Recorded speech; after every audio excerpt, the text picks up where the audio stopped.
My book is titled Racial Innocence, Performing American Childhood from Uncle Tom's Cabin to the New Negro Movement, and the book is about the ways in which ideas about childhood folded into ideas about race during the second half of the 19th and the first quarter of the 20th century. And my answer to that question, how did it fold into ideas about race, my answer in one word is performance. Through performance, ideas about childhood became imbricated with ideas about race in this country.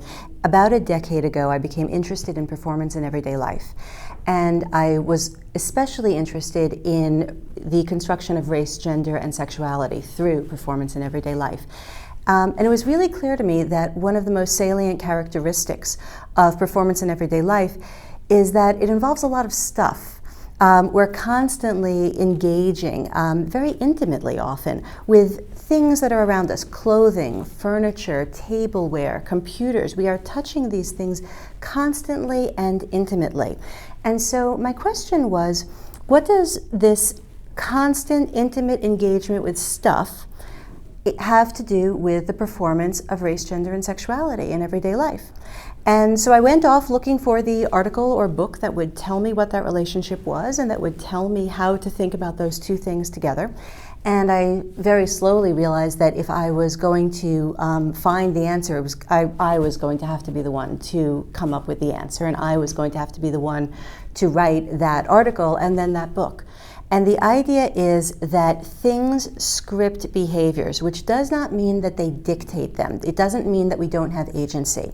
What it means is that things issue invitations or prompts to behavior. They script behaviors. For example, this chair and a beanbag chair might both say sit, but this chair is inviting us into a very different mode of sitting than a beanbag chair would. But then again, we have agency. So I might decline to sit, I might stand on the chair, but what interests me is that moment where the chair says something, where the chair, not in any sort of literal way, of course, but where the chair issues an instruction. And in my view, that moment of issuing the instruction is itself a historical event. We can derive very rich evidence of past gestures by looking at things in their historical context and understanding how people in that moment would have understood an invitation, how they would have received an invitation. I have this amazing story in the book of this African-American girl named Daisy Turner, who in 1891 was given a black doll and told to perform with this doll in a school pageant. But she didn't want to do it, and then she got up on stage at the moment in the school pageant and she refused.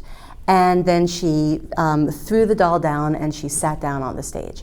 And what I found through extensive research was that black dolls were involved in literature, on stage, and in everyday play in violent acts. Basically, white children beat black dolls, and they hung them, and they burned them, and they did terrible, violent, ritualistic things to them.